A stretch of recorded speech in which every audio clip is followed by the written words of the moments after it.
Yeah, slip in place. Umpire says play. Oh, and there's a loud shout. Just a bit of in-swing there early on, so a little bit of movement. Oh dear. So his radar's all over the place at the moment. Yeah, this is well bowled. And he straightens it up and finds the outside half from Ibrahim Zadran. Now, this is what I was alluding to.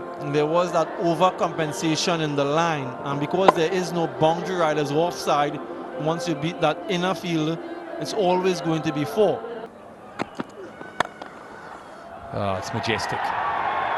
It's majestic, Zadran. Ever present through that offside, and that'll trickle away for another boundary. Was a shorter length outside edge for 4. This time, though, just look at that. Absolutely glorious. A man in imperious form. He's not going to miss out on that volley. Get that middle little order in early. That's better again. It's driven beautifully by Gurbaz this time. If it's not off Ibrahim Zadran's bat, it comes from Gurbaz. Another over-pitch delivery from Matthew Ford. Positive start from Gurbaz. There's a nice finish from Matthew Ford, who's a little bit expensive. He goes for 16 off that first over. And I want to make a better effort of it. No wickets, a number of wickets. Single here, and I'll have to scurry into World Cup. And this one, he's down the wicket, uses his feet nicely, and just eases that over extra cover. It's good batting again. And then the direction in which he's aiming. He's aiming. Nice start. Sorry, Raymond Simmons, the new bowler. And gets it right on the spot to start with. Yeah, just coming back to you, Samuel, in terms of the options that the West Indies have. You know, Akil Hussein's got to come in. Roston Chase bowls a little bit. Is there anybody that you felt potentially should be here that isn't going into this World Cup? 5 wickets in 4 matches. There we go, down the ground, and we've seen that many times from Gurbaz, really showing his intent early. You've said that before, haven't you, Nick? The presentation of the bat face, again in the direction of the ball. Once you get it anywhere close to middle, you're hitting straight over the bowler's head. It's always a good option. You just need to clear the inner circle. Seen it before from Zadran, now from Gurbaz, who we haven't seen fire this series. Can he finish off strongly? Yes, you make a good point there. I feel like he may have missed out in the first 2. Just looked a little off colour, but he's definitely made his intent very clear this evening. You can see he's moving a lot better. His feet are going towards the ball. The head's in a much stronger position. Playing strong cricket shots, and this was the previous one, straight down the ground. That's as good as you're going to get. The on drive, and he enjoyed a bit of that, didn't he?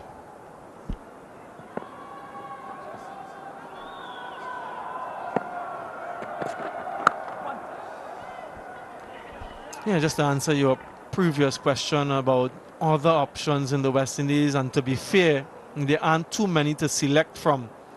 There are a few young wrist spinners coming through, but they haven't had too much experience, so you don't want to take a risk such as that to expose a youngster to the World Cup. You know, this is his return so far. Gurbaz dismissed first ball in game 1, run out, and then just 1 in the second game, so he has some making up to do, so to speak.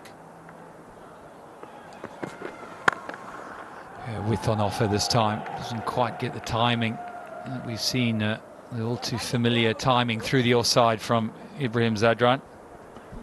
Yeah, but that's the conundrum, isn't it, Nick? You talk about experience and lack of it, and not given, I suppose, or taking the risk. But then how do they get the experience if they aren't given game time? And I think that that's something that we have to do a lot better in the region, to expose the younger players and give them a protracted period of exposure.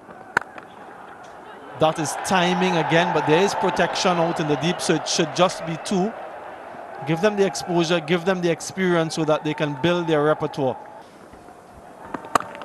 And thrashed through the offside. Good bit of fielding. Oh, gives himself some room. So very clear indication where he's trying to hit this over the offside. That this one is hit high. I don't think he's got all of it. No, he's got enough of it, that's for sure. That is a first 6 for Gobaz this evening. And there's a smile from him as well. Maybe a little bit of a relief after 4 dot deliveries. You just sense that something was about to give. Something was about to happen. Pulls majestically. One bounce into the fence for 4.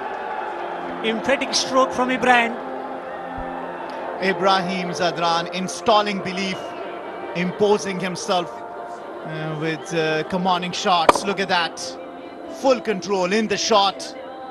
And when he plays, it's just so good on the eyes. Not quite getting the timing, just pulling the length back. Some stunning strokes through the offside throughout the series from Ibrahim. Yeah, absolutely. He got a 50 in the first one, put together that big partnership of 160. And look at his action, footwork, and how cool and calm he is. It just brings that bat so much in time. Pulls, chance, dropped.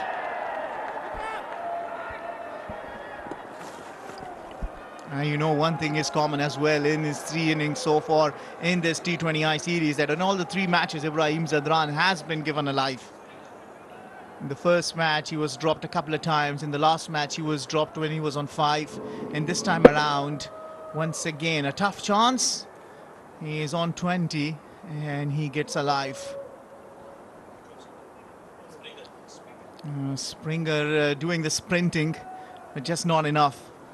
Let's have a look at that drop chance once again. This is the 8th time that West Indies have not been able to hold on to the catches. It's pretty simple. Hold the catch, hold the match.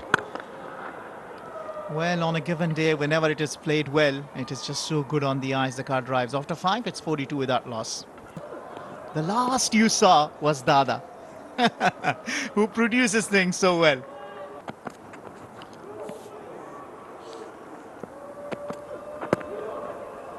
Looking to turn to the onside. Will take a single. It's slower delivery. Concedes a single of the last delivery of the power play overs. 6 overs bowled. 45 without loss.